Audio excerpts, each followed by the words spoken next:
మీరెప్పుడైనా ఆలోచించారా? ఎందుకు శనీదేవ్ అనే పేరు వినగానే చాలామంది వణికిపోతారు?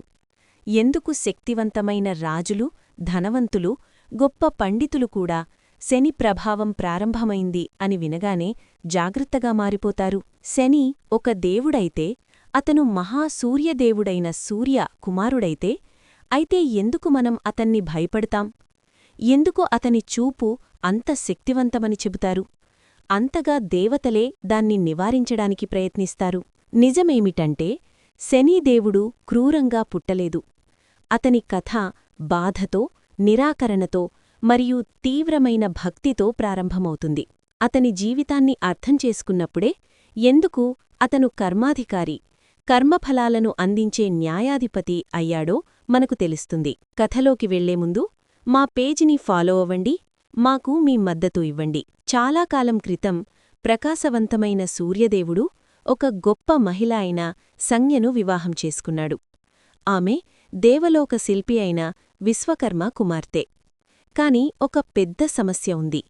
సూర్యుడి ప్రకాశం అసహనీయమైనది. ఆ వేడి, ఆ కాంతి, ఆ నిరంతర తేజస్సు సంజ్ఞకు ఆయనతో కలిసి జీవించడం చాలా కష్టంగా మారింది. ఆమె ఎన్నో సంవత్సరాలు ప్రయత్నించింది. తన భార్యగా ఉన్న బాధ్యతలను నిర్వర్తించింది. యముడు మరియు యమున అనే పిల్లలను జన్మనిచ్చింది. కాని క్రమంగా ఆమె శక్తి తగ్గిపోయింది. చివరకు సూర్యుని తేజస్సును ఇక భరించలేకపోయింది. అప్పుడామె ఒక విచిత్రమైన నిర్ణయం తీసుకుంది. తన నీడను సృష్టించింది. ఆ నీడే ఛాయ. సంజ్ఞ ఛాయను సూర్యుడి దగ్గర ఉండి కుటుంబాన్ని చూసుకోవాలని చెప్పి తాను దూరంగా అడవులకు వెళ్లి తపస్సు చెయ్యడానికి బయలుదేరింది. చాలా కాలంపాటు సూర్యుడు ఈ మార్పును గమనించలేదు. ఆ తర్వాత కాలంలో సూర్యుడు మరియు ఛాయకు పిల్లలు పుట్టారు. వారిలో ఒకరు శని. శని పుట్టుక గురించి వివిధ కథలున్నాయి. చాలా పురాణాల్లో చెబుతారు, శని గర్భంలో ఉన్నప్పుడు ఛాయ తీవ్ర తపస్సు చేసింది. ఆమె శివుణ్ణి ధ్యానం చేస్తూ నెలలపాటు కదలకుండా కూర్చునేది.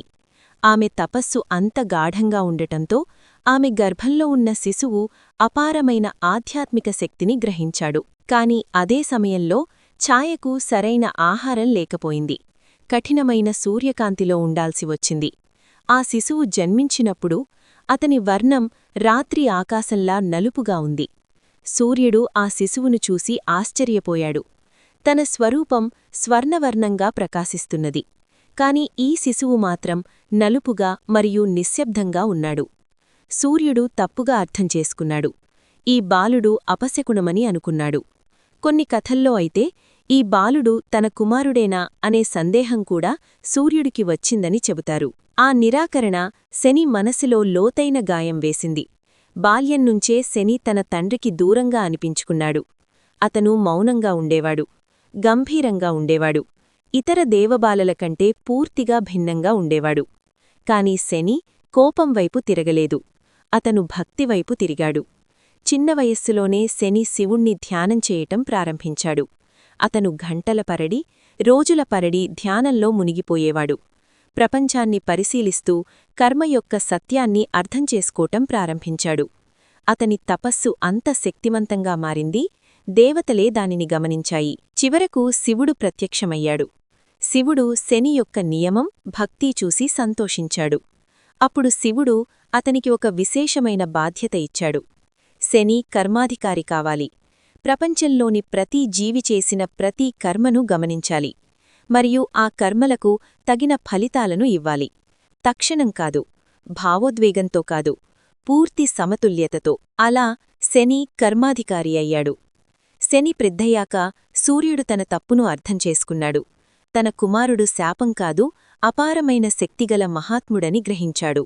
సంబంధాలను సరిచేయడానికి సూర్యుడు శనికి వివాహం ఏర్పాటు చేశాడు. ఆమె పేరు దామిని. దామిని అంటే మెరుపు. ఆమె అందమైనది, తెలివైనది, ధైర్యవంతురాలు. వారి వివాహం దేవలోక సంప్రదాయాల ప్రకారం జరిగింది. కాని వారి దాంపత్య జీవితం ఆశించినట్లుగా సాగలేదు. శని ఎక్కువ సమయం ధ్యానంలో గడిపేవాడు. కర్మాధికారిగా తన బాధ్యతలపై దృష్టి పెట్టేవాడు. దామిని మాత్రం భర్త ప్రేమ, సమయం కోరుకునేది. రోజులు గడిచాయి, నెలలు గడిచాయి. ఒకరోజు దామిని శని దగ్గరకు వచ్చి తన వైపు చూడమని అడిగింది. కాని శని ధ్యానంలోనే ఉన్నాడు. తన చుట్టూ జరుగుతున్నది కూడా అతనికి తెలియలేదు. దాంతో దామిని మనసుకు చాలా బాధగలిగింది. ఆ బాధ కోపంగా మారింది. ఆ కోపంలో ఆమె ఒక శాపం పలికింది. నీ భార్యను ప్రేమతో చూడలేకపోతే ఇప్పటినుంచి నువ్వు చూసే వారందరికీ దుఃఖం కలుగుతుంది. ఆ మాటలు తిరిగి తీసుకోలేనవ్వి. శాపం వెంటనే ఫలించింది. శని కళ్ళు తెరిచాడు. ఏం జరిగిందో గ్రహించి తీవ్రంగా విచారించాడు. ఆ రోజు నుండి శని ఎవరినీ నేరుగా చూడకుండా జాగ్రత్తపడుతున్నాడు. అందుకే శనిదేవుడు తరచుగా తలదించుకొని ఉండే రూపంలో కనిపిస్తాడు. తరువాత శని తన బాధ్యతలను నిర్వర్తించడానికి లోకాలలో సంచరించడం ప్రారంభించాడు. అలా సంచరిస్తున్నప్పుడు అతనికి ఒక ప్రత్యేకమైన సహచరుడు దొరికాడు. అది కాకి. కాకి అతని వాహనంగా మారింది. ఎందుకు కాకి? కాకులు నిశ్శబ్దంగా గమనిస్తాయి. అవి తెలివిగా జీవిస్తాయి. అవి ప్రతి చిన్న విషయాన్ని గుర్తిస్తాయి. అదేవిధంగా శనికూడా ప్రపంచంలోని ప్రతి కర్మను గమనిస్తాడు. అందుకే కాకి అతని వాహనమైంది. ప్రజలు శనిని తప్పుగా అర్థం చేసుకున్నారు. జీవితంలో కష్టాలు వచ్చినప్పుడు అన్నింటికీ శనినే కారణమని అనుకున్నారు. కాని శని కష్టాలను కలిగించడు. మన కర్మలకు వచ్చిన ఫలితాలను మాత్రమే చూపిస్తాడు. ధర్మంగా జీవించినవారికి శని విజయాన్నిస్తాడు. అహంకారంగా జీవించినవారికి పాఠాన్ని నేర్పిస్తాడు. అందుకే దేవతలే శనిని గౌరవిస్తారు.